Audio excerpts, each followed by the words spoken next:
Hello and welcome back once again to After the Credits. So again, playing a little bit of catch-up, but not far as back as Max Steel, which I reviewed last time. This time I'm seeing something that's only been out for a little over a month, but for some reason it's already out of the main theater and over at the Dollar Theater, so what the hell? Usually they wait a couple months before they push something over to the Dollar Theater, but this one's over there, so it was originally on my list of things to watch last month that I didn't get around to seeing, so now I can see it. And that is Shut-In. So what did I think of Shut-In? A little predictable, but not quite the way I thought it was going to end. First of all, I don't know why it's called Shut-In, because the characters in it aren't really shut-ins.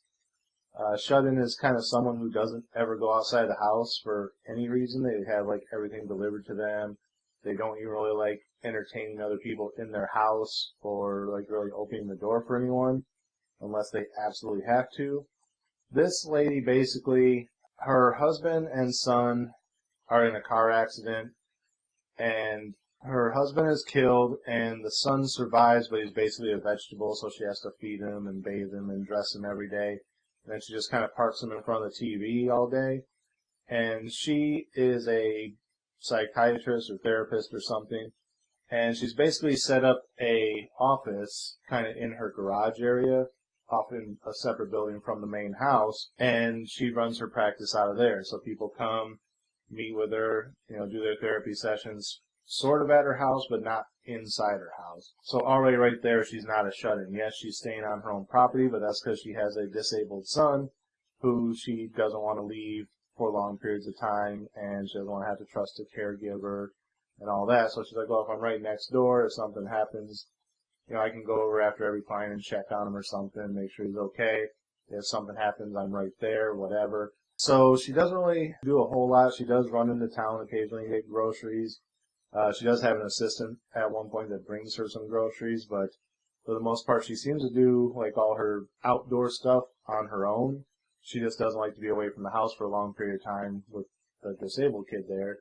Even though, like I said, she parks him in front of this TV and goes to work for 8 to 10 hours next door, well, he's just there vegging out watching TV. As it progresses, one of her clients is a small deaf child. I think he's like 7, 8 years old, something like that. And he has some behavioral issues similar to what her son had before the accident. And they want to send him away to a home, and she kind of takes pity on him, and she's like, well, what if he just stays here with me? And as she's talking on the phone, the kid kind of runs off and disappears. So at first they think, he ran away, it's middle of winter, he's dead in the woods somewhere. Then they said if they found him, so she thinks he's okay, which we later find out that it wasn't him. Spoiler, by the way. Some other kid who somebody mistook for him. So as the movie's going on, you're already getting this vibe that there's something going on in this house, because it's only her and her disabled son living there. And there's all these noises and voices and things, and you're like, okay, there's some type of intruder living somewhere in this house. Either it's a ghost or it's someone living in the walls or whatever. And then you think, okay, that kid's missing. Maybe the kid just never left. Maybe he's just living in the walls, and, because they wanted to put him into this boys' home, maybe he's actually deranged and he's, like Macaulay Culkin in The Good Son, if you guys even know what the hell that is, because it's kind of an old movie. Maybe this little 7-year-old boy is just tormenting this woman, which is kind of where I thought the movie was going to go. And then as we get towards the end, again, spoilers, it's sort of that, but not really. They give it a little bit of a twist, which, again, I kind of saw coming, but I was like, they're either going to go one of these two routes, but I was leaning more towards it being this one and not so much the one it actually turned out to be, if that makes sense. But yeah, basically we find out what's been going on in the house, what's going on with her, and life kind of gets back to normal. Happy ending, I guess, sort of. Again, don't want to spoil too much of it for you, but there is a twist at the end. But for the most part, it's kind of what they lead you to believe it's going to be, but not really. So, yeah. There's not much else to say about it other than that. Again, I don't know really why they're calling it Shut-In, because they're not really shut-ins, but whatever, it's a movie title. So like I said, not much else to say about it other than that, without spoiling too much of it. What would I give it as far as a star rating?